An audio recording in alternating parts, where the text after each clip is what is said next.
From the station with the most local news in our West Michigan, Fox 17 News at 10 starts right now. Thank you so much for joining us tonight. I'm Josh Berry. And I'm Jamie Sherrod. First at 10, we have continuing coverage on short-term rentals in Park Township. Right now, Airbnbs and VRBOs are restricted after abandoned residential areas went into effect this month. And now the people who stand to lose money and memories because of the law are taking legal action. Our Sam Lanstra explains their argument. He joins us now live in the studio. Sam. Yeah, that's right. The president of Park Township Neighbors, Jeremy Allen, has owned a short-term rental for years, right off Ottawa Beach Road next to the lake and next to his family. But if he doesn't turn to long-term renting, he says he might have to sell.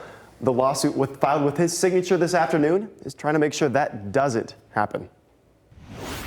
The mood it's somber. 5 days into October. We wish that we weren't at this point. You know, neighbors against neighbors. And some have already sold their short-term rentals. And it's not going to be families that move in that send their kids to school. It's going to be someone wealthy enough to own another home in Park Township that they can just leave empty. The lawsuit, filed on behalf of the 100-plus members of Park Township Neighbors, claims short-term rentals in residential areas were illegally banned despite being perfectly lawful. It's almost as though the township is trying to revise the history of tourism and vacation homes and cottages in Park Township. Last year, the township board unanimously voted in favor of the ban, citing a long list of noise and nuisance complaints. No one should be forced to live surrounded by motels taking over their neighborhood, a constant stream of unknown characters partying all times of the day and night. The board also referenced a state Supreme Court ruling where in Spring Lake Township, short-term rentals were considered comparable to motels because of their commercial function. Overwhelmingly and consistently,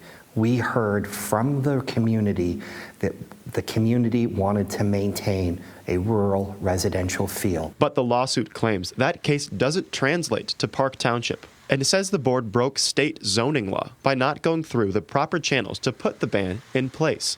And still, attorneys say the practice is not expressly prohibited for single-family homes. There's 50 years of precedent where the township has said vacation rentals, short-term rentals, second homes, those are illegal. If that were not the case, Park Township Neighbors would like to be grandfathered in by being granted non-conforming use. It's been extremely sad to see that there are decades and decades of family memories potentially being taken away. The longer the litigation plays out, the more money rental owners stand to lose. The term irreparable harm comes to mind, that we will find ourselves without families wanting to come vacation with us anymore.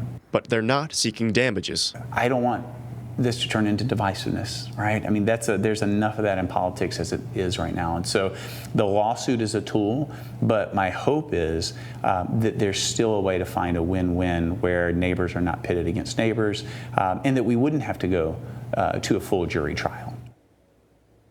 Now, I called and emailed the township for comment late this afternoon, but have not yet received a reply. But in previous interviews, they made it clear the ban applies to short-term rentals in residential areas, not the resort service district. They also want to make it known long-term rentals of 28 days or more are still allowed. In studio, Sam Lanstra, Fox 17 News.